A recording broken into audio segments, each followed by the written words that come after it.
welcome in to another episode of Morning Edition. Julian Sidor, Andy Satowski, Ted Phaeton, all checking in today. Look, Ted, you were smiling, and you're smiling. Guess who's not smiling? All the people that have to wait in lines that look a little bit like this.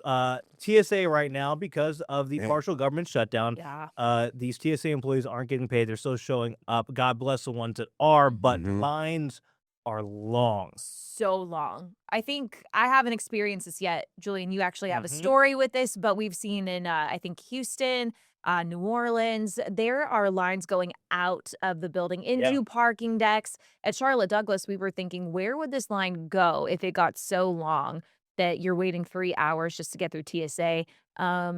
I don't know where the line would go. I think you've seen it out the door and onto the sidewalk, but eventually we're going to run out of sidewalk. And thank goodness so far that we've kind of missed, the brunt of it. Knock on all. We've had pretty good TSA times there. Don't get me started on the luggage at CLT, but that's a completely different story. We've been pretty lucky. So I flew out to Miami last weekend, and on the way back, we had those storms that obviously we dealt with here on Monday. What that did, though, Sunday night leading into it, as the storms are making their way across the country, left us in a really interesting position here. This was at Fort Lauderdale Airport. This was after, and get this, guys. So my flight was scheduled for 10:30 that night. Gets bumped to like 11:30, then gets bumped again to 1:30 in the morning, and then we get an update saying that okay, it's back to 10:15. The system was just messing up because it had us scheduled for 10:15 the next night. But anyway, we get to the gate, right? And so we get there, and this is the gate right there. That's actually our captain right there on the phone trying to talk to the people in the central command area as to what exactly is going on. Oh, wow. Even the captain's on Even hold. the captain doesn't know what's going on. So he's trying to get a straight answer. We finally get him. The other captain shows up. We have the flight attendant show up. We have one flight attendant first, and we get two, and they get on the plane around midnight. By 12:30, one of the flight attendants had timed out, then another flight attendant timed out, then that captain timed out. So then now we're outside. We have to go outside of security to get rebooked. By the time I got to the front of the line there, they said that, okay, the earliest we can get you out is Wednesday morning. This is Monday morning at 2 a.m. Ain't gonna work out. Wednesday. So I was lucky enough to fly standby. But that right there, that's TSA the next morning, Tuesday morning. That was what general TSA looked like. So, I mean, it puts it into perspective, guys. I mean, these lines are long. They're recommending now show up 4 hours in some instances to catch a domestic, not international, a domestic flight. And when you think about it, that time that you spent at TSA might be longer than your actual flight. Even if you're taking a 2.5 hour flight, but think of, how many people go down to Atlanta for work maybe, or, I took a flight to Nashville, and that's an 1.5-hour flight. But if I had to do 3 hours waiting for TSA, no, thank you. I mean, we are, I think, about a 7-hour drive away from the nation's capital, Charlotte. If you had to show up 4 hours early, right? Yeah. And then it's a 2-hour flight, a little bit. You're about the same time it would take you to drive up to the nation's capital. Yeah. Then to get to the airport, get through TSA. Given Charlotte Douglas doesn't have these issues, but if you showed up those 4 hours, I mean, come on.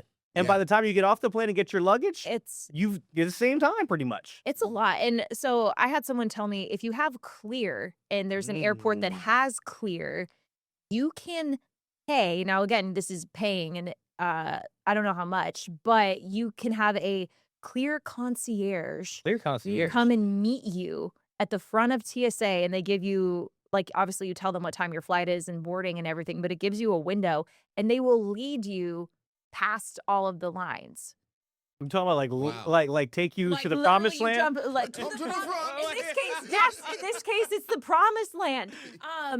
But I had no idea that existed. Granted, you already have to have Clear, so it's not just something that everyone can do willy-nilly. But I think people, obviously it's at a premium, but people so badly don't want to wait in line that might be an option, especially if you have something important that you're trying to get to and you're worried about missing your flight.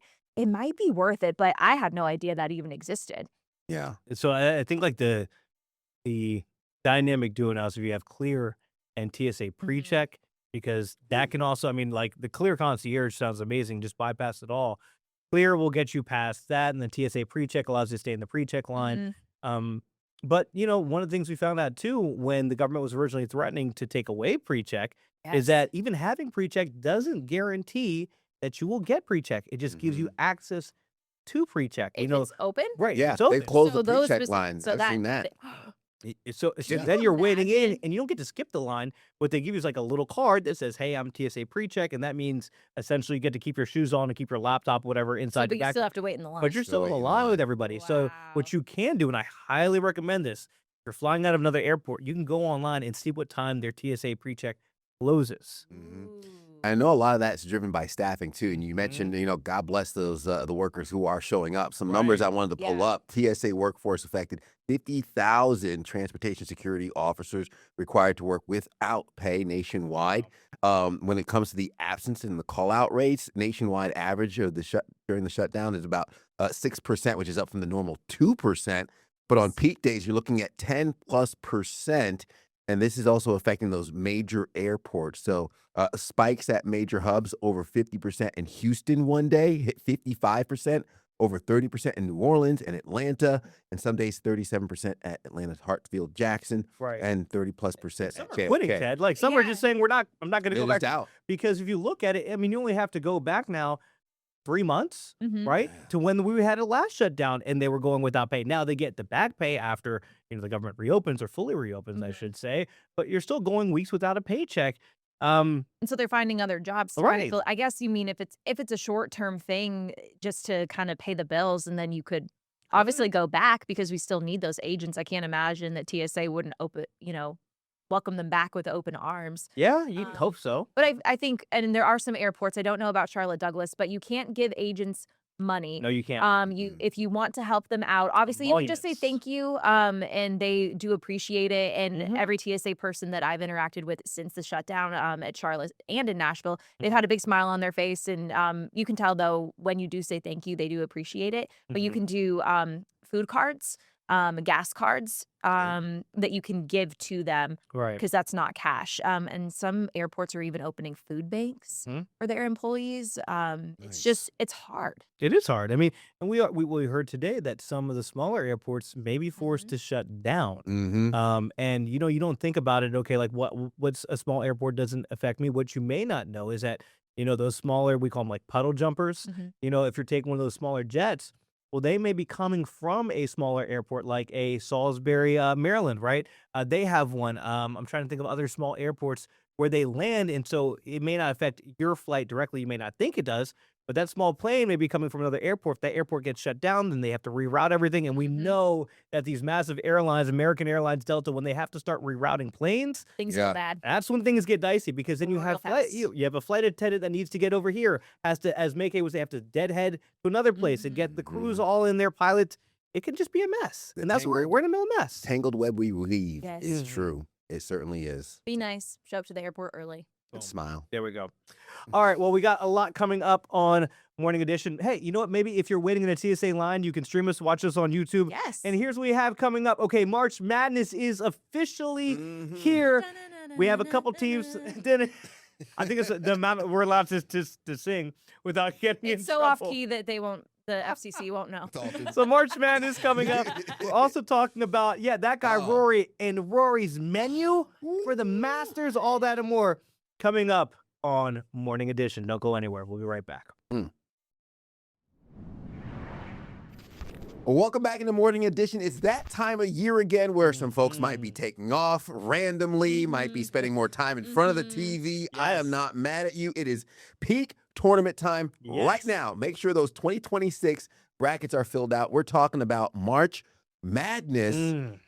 Annie, Julian, have you filled out your brackets? Yes. Bracket is done. 2 brackets. Two. I may have time to squeeze in another one. And are you changing your winner? Because Andy and I are both Michigan fans. No, I didn't Go change blue. Go blue. I did not change the winner because I believe, but just some of the Change other. your Final Four. Yes, my Final Four is different. Okay. I did it digitally because this is a printout that they gave us for work. Show everybody your talents. Wait, oh man, Come on. it's not working. Oh no, you should have tried this out beforehand. It worked Before the full cone of embarrassment. There we go. This is what I did with our bracket during commercial breaks. That's not important. Who fills out Is like that a what paper Michigan's bra- gonna do? who Four? fi- No, I don't think so. we may crumble. No, we may crumble in the first half, but we'll inflate to our full There we potential. go. There we go. That whole thing was a metaphor for what Michigan basketball is going to do. They're going to win, be victorious in the end. No, I changed my Final Four. Okay. I don't have the digital version pulled up in front of me. I think, honestly, and you brought up a point, we were kind of filling out our brackets together, not together, but just talking about the different teams and the matchups. Mhm. And you were saying that with the transfer portal and just kind of how everything has changed so much in all of college athletics, but Mhm. especially football and basketball. It's hard for Cinderellas, right? is. It's a little bit, it's always hard, and there's always the deck stacked against them. Mhm. But Michigan's a good example. They got a new head coach 2 seasons ago. Dusty. And they are now a number 1 seed. They were Mhm. undefeated up until the back half of the season, Right. losing narrowly to Duke and who else? We lost to Wisconsin? Purdue. No, Wisconsin. Yeah, was it? I can't remember, but it's Purdue not in the many Big Ten teams. championship most recently. Yeah, we don't talk about that. Right. Getting all the wiggles out, right? Right. But it's harder for those Cinderella teams to truly make a run in the tournament because these teams are so good. They can get the best players. So I have a lot of the number 1 and 2 in both of my Final Four brackets, but I just had to pick Michigan in both of them. So Yeah, there we go. I think for the first time ever, I have 3 1 seeds in my Final Four. I have Arizona, Michigan, and Duke, and then my 1-2 seed is Houston. But I feel like it used to be you would have maybe a 3 seed sparkled into maybe a 5 seed making it there. It used to be like it was a safe bet in the first round to have a 12 seed upset. I believe it's a 5 seed, right? It's a 12-5 matchup that you used to get. Yeah. I don't know if I have any of my 12 seeds coming away with upsets over 5 seeds, just because of what we talked about. The transfer portal has made it so hard for these teams to these like mid-majors to keep talent. Like maybe they have them for 1 year, but then they go into somewhere else. Now, on the flip side, you do have maybe more senior players that have played together, some chemistry there at some of these smaller schools. But a lot of the top talent, they play 1 year and then they leave to go to another place, or they maybe not going to have a starting position, so they go someplace else. So these stacked teams are all like your Floridas, your Dukes, your Michigans of the world. Even like your Arkansas, where Calipari was able to come to the Arkansas Razorbacks and completely rebuild that program there. I had them going pretty far. He just won the SEC. Yeah. I mean, he's only been there, I think, 2 years after Kentucky, and he's already won the SEC. So it's kind of the same thing that Dusty May was able to do with Michigan. Ted, you are picking the path of least stress. As in not doing it. You're just not going to do it at all, right? You're abstaining. I'm abstaining. Yeah. I just want to. I'll say this. Well, it's staying in my lane. Okay. And I haven't watched enough college basketball to even have an educated opinion into the bracket, and then just putting money down on something I'm not fully knowledgeable about, and then I'm going to spend time obsessing over and then watching the teams, and I get mad if my team. So I'm like, you know what? It doesn't have to be that deep. You know, Clemson's in it. I know They Clemson are. in it. They face off against Iowa. You know what? They in my Final Four. No, they play Iowa first, and that was a hard thing for me because I'm an Iowa grad. But who'd you take? Well, in my 2 brackets, I did different ones because Iowa just lets me down all the time. So who would you take? I took Clemson in one bracket and Iowa in the other. So the one bracket, you're like, this is what you always do to me. Yeah. The other one, you're like, Yeah, that's but I struggle with in this bracket, I struggled with the 8 and 9s because I'm like, I don't know. I feel like this could go either way. Can't go either way. So yeah, Iowa plays in. I'm picking Michigan to win because I think they can. Iowa, Not so much. I don't believe. Okay. And I think it's also Sorry, Hawks. I think it's also hilarious. The meteorologist is like, I can't forecast this. I have all the information. I don't feel good about it. I need at least 3 different models to bring in some accurate, and we're only accurate within 24 hours. And we're too far out to look at the Final Four because that's 10 days away. Holla at me when we're in the Sweet 16. You know what I'm saying? I can deal with that. I can pick the Elite 8 hours beforehand. Too many variables. I can't do it. It's too much. Every time I fill out the bracket, like it's just destroyed within the first game. So it's just like, man. I mean, mean, there's some soul Missed crushing law. Like, there's nothing Yeah. worse than by the second day, it's like, well, my bracket's already done. Well, yeah, and because that's what makes it fun for me. Like, I don't follow college basketball that closely because it's not like football season for me where I know every Saturday. Right. They're expanding now, which is weird. But every Saturday I know we have college football. I can't keep track of Well, all it the was games that also- are on. The So game started what? The tip off is 7 p.m. yeah, like We have gotta to go be we gotta go in to when it's bed. still dark outside. Like, Mhm. we're not staying up to watch these games. No. So I don't keep track of all of that, but obviously my husband watches Michigan basketball religiously in our Shout out house. Craig Skinner. Shout out Craig Skinner. Go blue.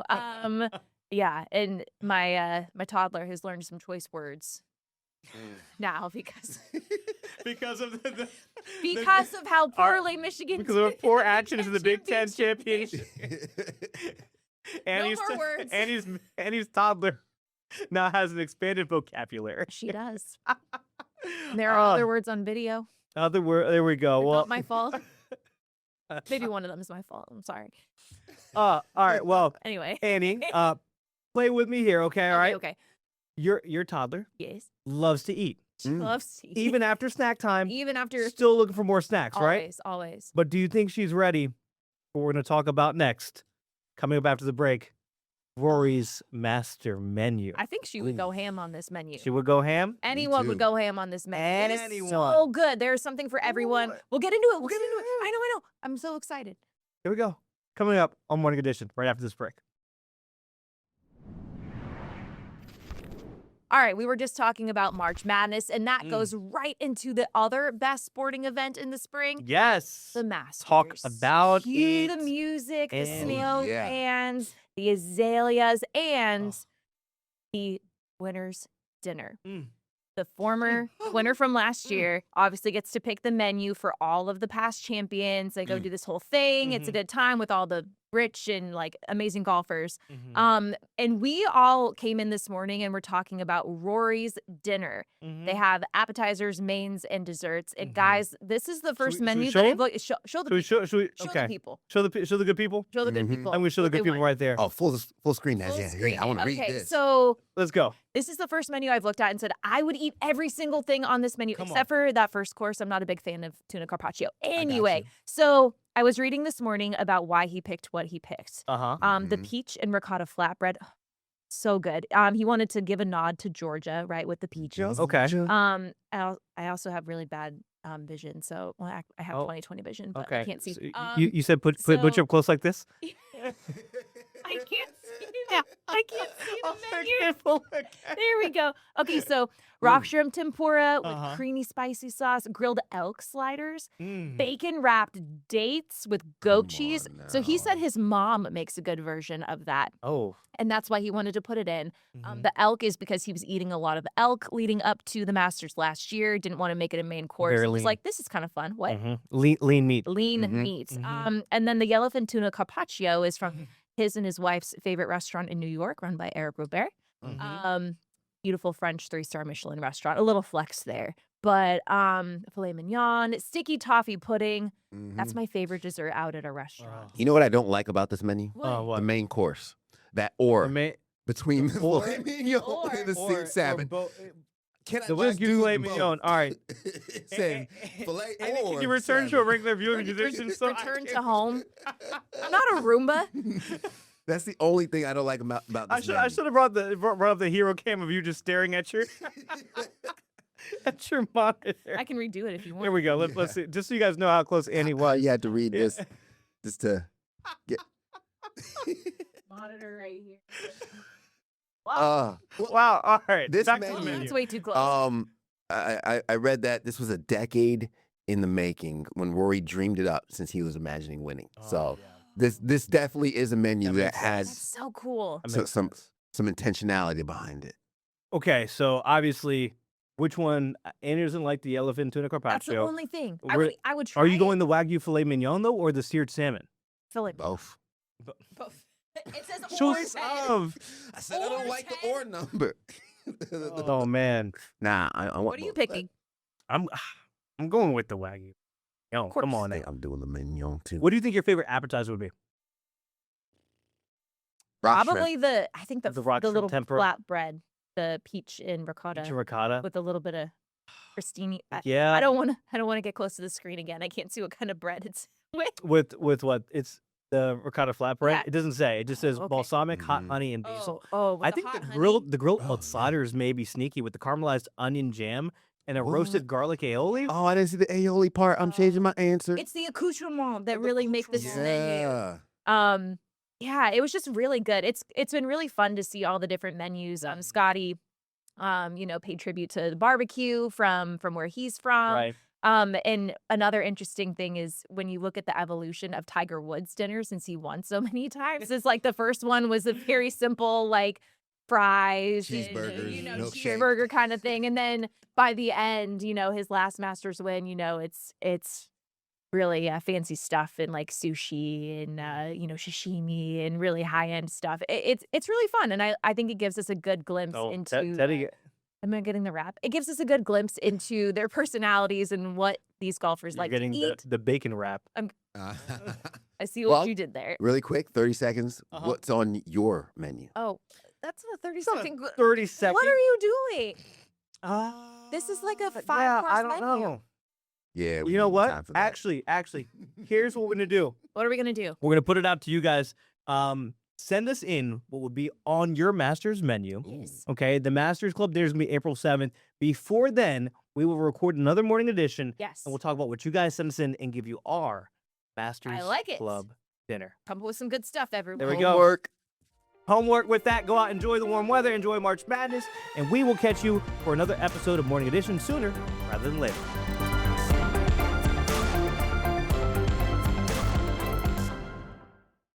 Queen City News Plus. Just search Queen City News on your smart TV's app store.